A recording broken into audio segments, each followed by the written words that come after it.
Bien. Bonjour à tous et à toutes. Je m'appelle Jérémy Cavé. Moi, j'enseigne ici à l'IEP depuis 5 ou 6 ans en tant qu'intervenant extérieur. Donc, je connais certains et certaines d'entre vous, et pas tous. Du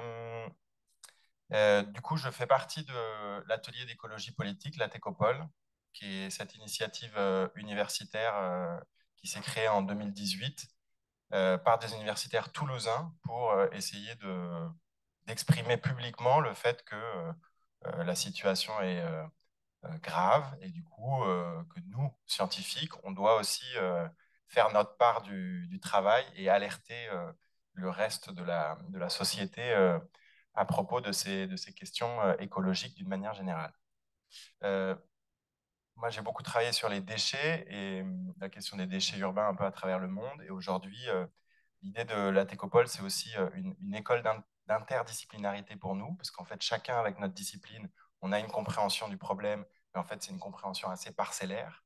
Et du coup, en mettant en commun nos travaux, nos analyses, l'idée, c'est qu'on soit capable d'avoir une vision un peu plus systémique. Donc là, moi, je vais dépasser un peu mon champ de compétences stricto sensu pour aussi aborder des aspects un peu plus larges. Et alors, à la Técopole, on fait pas mal de séminaires, on écrit des tribunes, on fait des formations, etc. Puis aussi, de temps en temps, on va boire des bières entre nous pour échanger, etc. Et la dernière fois, on était dans un bar dans le centre de Toulouse et le barman nous demande, bah, alors vous êtes qui, là, ce groupe, etc. J'explique qu'on est des universitaires mobilisés autour des questions écologiques. Et lui, il me dit, ah bah oui, d'accord, mais de toute façon, bon, ce bar, déjà, c'est une catastrophe environnementale, je vous le dis tout de suite. Et puis, de toute façon, dans 50 ans, on sera tous morts. Et je dis, OK, bon, joyeux programme. Et effectivement, dès qu'on touche un peu à ce sujet de à quel point notre développement est soutenable ou pas soutenable, on a souvent un peu cette réaction de dire, ah ouais, mais de toute façon, l'humanité court à sa perte, on est foutu d'avance, et, euh, et on va tous disparaître. Bon, OK. Et dans le même temps, quand on écoute la radio, etc., donc on nous a annoncé il y a quelques jours, ah ça y est, on est arrivé à 8 milliards d'habitants sur Terre. Et puis, on nous explique très calmement, oui, bah, écoutez, d'ici 2080, on va être 10 milliards. Parce que cette gentille courbe va suivre une évolution très linéaire, très placide. Et puis, on va arriver à ce 10 milliards. Et puis là, ça va commencer à redescendre doucement. Donc, si vous voulez, c'est assez étonnant que soit on nous dit bah, l'humanité va disparaître complètement, soit on nous dit l'humanité va continuer à croître régulièrement jusqu'à atteindre un plateau, et puis ça redescend doucement. Et en fait, le problème, c'est qu'il n'y a aucun entre-deux, entre ce scénario qui paraît pas très réaliste, parce qu'en fait, euh, si on... ah ouais, d'accord. Euh, alors là, vous avez juste l'évolution de la population d'ici depuis 1950, d'accord, jusqu'à 2022 actuellement en rouge, et puis les prédictions d'ici à 2100. Mais en fait, si on remet, alors je suis désolé, mais si on remet dans le temps long, l'évolution de la population, la courbe, elle a cette forme-là, d'accord. Donc c'est une pente qui est très abrupte, et c'est pas du tout cette gentille petite colline qu'on nous montre quand on zoome sur juste la période 1950-2022. D'accord. Donc, évidemment, ce genre de courbes, ce pas des courbes qui sont très soutenables. D'accord. C'est pas ce genre, on a du mal à soutenir ce genre de trajectoire sur le long terme. Et cette question de l'anthropocène, les réflexions autour de l'anthropocène, en fait, qui est un terme qui permet de sortir d'une compréhension de ce qu'on est en train de vivre en termes de crise écologique. D'accord. Quand on dit crise écologique, ça veut dire ah bah il y a un moment où les tensions s'exacerbent un peu, et puis on va régler la crise et on va revenir au statu quo antérieur. D'accord. Via ce que vient de nous expliquer Catherine Jandel, en fait, il y a un certain nombre de phénomènes qui vont durer encore pendant des décennies, voire des siècles, quoi qu'il arrive. Typiquement, l'acidification des océans, par exemple. Euh, donc, l'anthropocène, c'est une histoire de, c'est en fait prendre conscience que, comme on l'a vu, la proportion de CO2 dans l'atmosphère, elle est sans commune mesure depuis 800 000 ans. Donc, dans l'histoire de l'humanité, ce qu'on est en train de vivre, ça n'a pas de précédent. Et du coup, l'Anthropocène, c'est voilà, faire prendre un peu de conscience que ça. Ce n'est pas juste une crise écologique qui va se résorber, qui va disparaître, on va revenir au monde du XXe siècle. Non, on a basculé d'ores et déjà dans autre chose, qui n'est pas nécessairement l'apocalypse, la fin du monde, on va tous mourir, mais qui est quelque chose dont il faut qu'on prenne la mesure si on veut agir en adéquation avec l'époque dans laquelle on est. Et ce qui caractérise l'Anthropocène pour un certain nombre de chercheurs qui ont fait ce travail-là au début des années 2000, c'est justement toutes ces courbes dites en crosse de hockey, c'est-à-dire des courbes qui pendant très longtemps ont été relativement stables et basses, avec des très légères augmentations, et puis qui tout d'un coup, depuis 150 ans, partent à la hausse de manière très abrupte. D'accord? Donc c'est ce qu'on appelle la grande accélération. Alors souvent, on l'a fait plutôt commencer après la Deuxième Guerre mondiale, et notamment pendant toute la deuxième moitié du XXe siècle. Il y a un certain nombre de paramètres. Donc, la population en est un, mais le PIB, l'usage d'énergie primaire, l'usage de l'eau, la population urbaine, les transports, tout ça, c'est des courbes qui sont parties très, très fortement à la hausse. Et de la même façon, dans le monde biophysique, et non plus dans les activités humaines, on voit aussi ce genre de paramètres en termes d'émissions de méthane, d'émissions de carbone, de dioxyde de carbone, etc. Et et ces courbes en crosse de hockey, elles ont le mérite aussi de dire, ben voilà, en fait, ce genre de courbe, c'est pas soutenable sur le long terme. Donc, on peut parler de développement durable autant qu'on veut, mais ça, c'est des courbes c'est des trajectoires qui ne sont pas durables dans une planète finie, dans une planète limitée. Alors, moi, je voudrais juste attirer votre attention sur la dimension un petit peu matérielle de notre société. Donc là, vous avez un, un espèce de schéma qui est un peu complexe. On ne va pas rentrer dans le détail, mais en gros, euh, ce schéma de flux, il montre ici tous les matériaux qu'on extrait de la croûte terrestre, donc principalement des minéraux, des hydrocarbures et tout ce qui est biomasse, céréales, alimentation, bétail, viande animale, etc. Et puis comment ça rentre dans le système, comment c'est transformé, produit, distribué, pour arriver à satisfaire un certain nombre de besoins humains et collectifs, que ce soit le logement, les communications, la mobilité, les transports, la santé, etc., etc., et l'alimentation. D'accord? euh, Alors, première chose, ça, c'est des données qui datent de 2017. Donc, ce qu'on extrait de la croûte terrestre chaque année pour satisfaire les activités humaines à l'échelle globale, c'est 92 milliards de tonnes de matériaux. 92 milliards de tonnes, c'est un peu abstrait, c'est pas forcément très, très concret, mais c'est beaucoup. En fait, si on part une tonne, ça correspond à 1 mètre cube. 92 milliards de tonnes, ça correspond à un mur qu'on construirait tout autour de la Terre à l'équateur, qui ferait toute la circonférence de la Terre. Ce mur, il ferait 10 mètres de large et 250 mètres de haut. Voilà, donc ça correspond à la quantité de matériaux qu'on extrait soit du sous-sol, soit en faisant planter des céréales ou en élevant du bétail. D'accord? C'est la quantité de matériaux qu'on utilise en 2017 sur une année pour satisfaire les besoins du système. Et l'histoire, c'est que dans le système actuel, l'immense majorité de la population active et des activités économiques, elles se situent là-dedans. Elles partent d'ici, des activités d'extraction, et elles vont jusqu'à la consommation. D'accord? Et ce qui se passe après l'étape de la consommation, là, ce qu'ils appellent end of use, c'est-à-dire la fin de vie, tout ça, on s'en intéresse très peu, on s'en désintéresse très largement. Sauf que c'est un peu aujourd'hui là qu'on a le problème, dans ce devenir post-consommation de la matière. Alors voilà, normalement j'ai une animation qui ne marche pas du tout, mais juste prendre conscience qu'on parle parfois d'économie circulaire.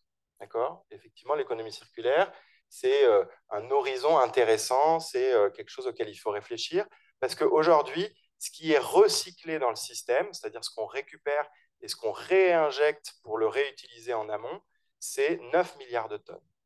Donc 9 milliards de tonnes sur un total de 100 milliards de tonnes qu'on utilise année après année, c'est moins de 10%. D'accord? Donc aujourd'hui, notre système économique à l'échelle mondiale, il est circulaire à hauteur de 10%. Mais ce qui est important, c'est de prendre en compte que, en fait, il y a 61 milliards de tonnes, donc les 2 tiers à peu près ce qu'on utilise, qui est dispersé dans les milieux, soit sous forme de gaz à effet de serre qui sont émis, soit sous forme de dispersion dans les océans, notamment dans les rivières, soit sous forme de décharges ou de choses qu'on enfouit, de décharges terrestres. D'accord? Donc tout ça, c'est tout ce qu'on gaspille en fait, et qui en vient à poser des problèmes écologiques de pollution ou d'encombrement de gaz carboniques dans l'atmosphère. Et donc aujourd'hui, les problèmes écologiques qui sont les nôtres, ils viennent de ce devenir post-consommation des matériaux, que ce soit les combustibles fossiles, les minerais, ou tous nos résidus solides, liquides et gazeux, dont on se préoccupe très peu parce qu'ils ne rentrent pas dans ce schéma qui va de l'extraction jusqu'à la consommation et qui rassemble l'essentiel des activités économiques et de la main-d'œuvre. Et dernier point, il y a 1 tiers aussi de ce qu'on utilise qui va venir être stocké dans nos environnements bâtis, donc 31 milliards de tonnes qui, année après année, viennent justement s'incruster dans les milieux que les hommes construisent. Donc en fait, il y a toute une partie de la matière qu'on extrait qui va faire des produits de consommation rapide. On va manger, ou je sais pas, des sacs plastiques qui se retrouvent assez rapidement, soit dans une poubelle, soit dans une rivière. Mais il y a aussi une partie qui va permettre de construire des infrastructures, de construire des bâtiments, de construire tous les environnements urbains. Et donc aujourd'hui, il y a un enjeu énorme quand on parle d'économie circulaire à se dire, mais en fait, les ressources dont on a besoin, on peut peut-être aller les puiser déjà dans ce qu'on a déjà extrait et qui constitue déjà nos environnements, plutôt que de continuer à extraire des choses alors qu'on sait que on les puise dans l'environnement à un rythme qui est beaucoup trop massif pour que ce soit soutenable et avec des conséquences en termes de biodiversité et en termes de rejet. Et donc, il y a même des chercheurs là récemment qui ont publié un papier en disant, en fait, si on fait le calcul de tous les objets, bâtiments, infrastructures manufacturés qu'on a construits, produits depuis le début du XXe siècle, en fait, en poids, c'est en train, à peu près en ce moment, de devenir plus important que l'ensemble de la biomasse à l'échelle du monde. Donc, l'ensemble du règne végétal et animal en vient aujourd'hui à peser moins lourd dans la balance que tout ce qu'on a construit de main d'homme, tout ce qu'on a produit, que ce soit bâtiments, des piscines municipales, mais aussi des micro-ondes et des électroménagers divers. D'accord? Donc ça, c'est un basculement sans précédent dans l'histoire de l'humanité qui vient encore renforcer cette idée de anthropocène. Oui, on a transformé notre milieu de vie du fait des activités humaines de manière tout à fait massive, avec une bascule. Et ce qui devrait nous inciter à dire, OK, bah maintenant, toutes les ressources dont on a besoin, on va essayer de les puiser dans ce qu'on a déjà extrait, transformé et construit. Parce que si on continue d'être dans cette optique très linéaire, on va aller chercher dans des mines, dans des fonds sous-marins ou dans des milieux naturels des choses dont on a besoin pour satisfaire notre système, eh bien, c'est sûr qu'on est en train de scier la branche sur laquelle on est assis.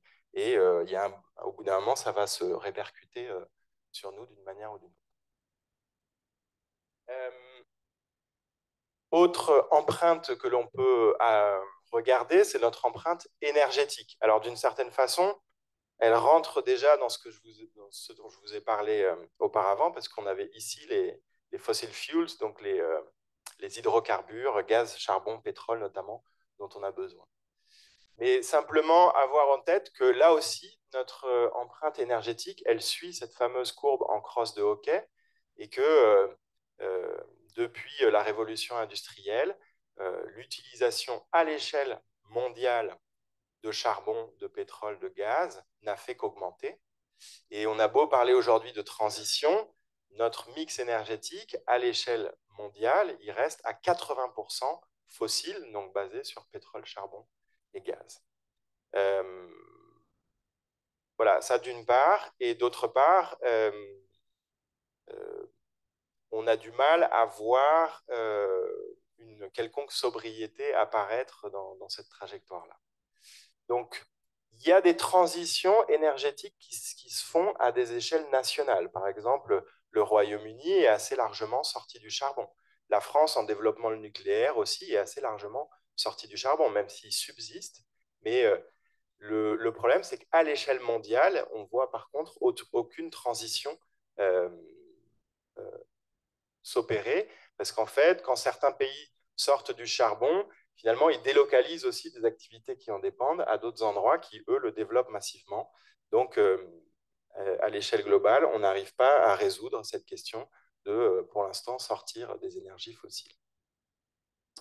Et en fait, si on regarde cette empreinte énergétique non plus sous l'angle de consommation d'énergie fossile, mais plutôt d'émissions de gaz à effet de serre, on voit que la trajectoire globale qu'on a jusqu'à présent, elle suit cette augmentation et que pour atteindre des objectifs de limitation du réchauffement à plus de degrés, plus 1,5 degré, on devrait rentrer dans une espèce de bascule, dans une décroissance des émissions qui n'est pas du tout de l'ordre d'infléchir légèrement la courbe et essayer de diminuer à la marge, mais qu'il faut donner là un coup de volant assez important pour arriver à respecter ces engagements-là. D'accord? Donc, un tournant radical est requis, et ça, pour éviter d'aller au-devant d'un certain nombre de désillusions et de chocs en fait, qui vont euh, euh, très fortement déséquilibrer, perturber les sociétés humaines.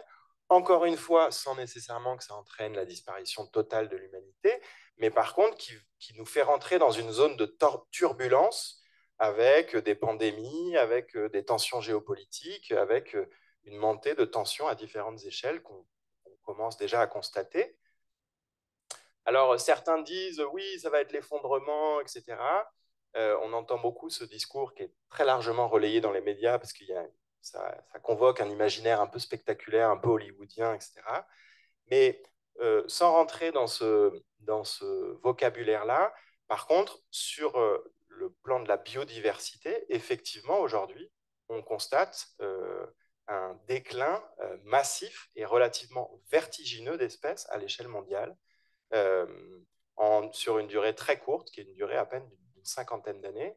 Et ça, le fait que la biodiversité s'effondre, alors effectivement, ça a l'avantage qu'on a moins de moustiques sur les phares de nos voitures quand on a traversé la France de part en part. Mais en fait, ça met aussi en danger très largement la santé humaine parce que la santé des sociétés humaines dépend très largement de la santé des écosystèmes.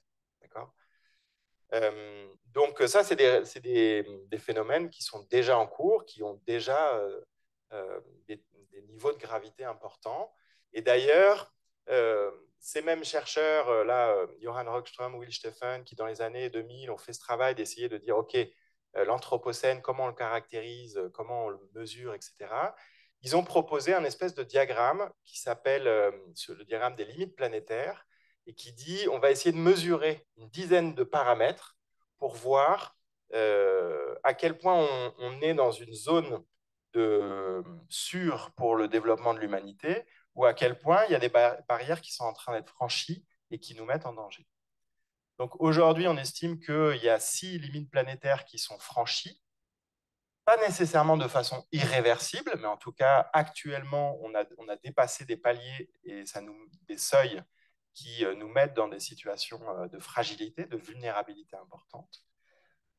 Mais en fait, si vous regardez la question de la biodiversité, d'après ce diagramme, elle est bien plus critique que la question du changement climatique, qui, sous prétexte qu'on n'a pas encore atteint plus 1,5, on est juste à plus 1,1 ou 1,2 actuellement, ça reste dans des proportions qui sont pas tout à fait encore aussi alarmantes que la question de la biodiversité. Et il y a d'autres limites planétaires, donc on pourra y revenir, je ne vais pas m'y appesantir, mais en tout cas, ça, c'est un outil intéressant qui permet de justement essayer de, si ce n'est de piloter, en tout cas d'avoir une mesure un peu des différents paramètres qui sont susceptibles de garantir le bon fonctionnement des sociétés humaines ou au contraire une vulnérabilité accrue de nos sociétés par rapport à voilà, des écosystèmes qui se dégradent et se délitent. Et je finirai juste sur cette dernière. Alors, je n'insiste pas là-dessus, mais toutes ces limites planétaires, elles sont interconnectées. C'est pour ça qu'il faut de l'interdisciplinarité pour comprendre les dimensions systémiques de ces changements. Et je voudrais juste finir sur justement l'idée qu'il faut opérer une sorte de tournant et relayer des propos d'un rapport qui est sorti il y a 1 an et demi à peu près, signé par les experts pour le climat et les experts sur la biodiversité. Donc, ils ont fait le premier rapport commun à ces deux entités. Et c'est un rapport qui a le mérite de ne pas avoir été soumis à la censure des 195 États de la planète, parce que vous savez que tous les rapports du GIEC doivent être, en tout cas le résumé pour les décideurs, doivent être validés par tous les États du monde. Donc, il y a une forme de censure qui s'applique pour que ce soit acceptable pour tous. Là, c'est un discours juste d'experts du climat et de la biodiversité. Et donc, ils nous disent un avenir mondial durable pour les populations et la nature est encore réalisable, mais il nécessite un changement transformateur avec des actions rapides et de grande ampleur d'un type jamais tenté auparavant. Et également un profond changement collectif des valeurs individuelles et partagées, et notamment l'abandon d'une conception du progrès basée uniquement sur la croissance du PIB. Voilà, je m'arrête là pour laisser un peu de temps de parole à Olivier Lefebvre. Je vous remercie pour votre écoute.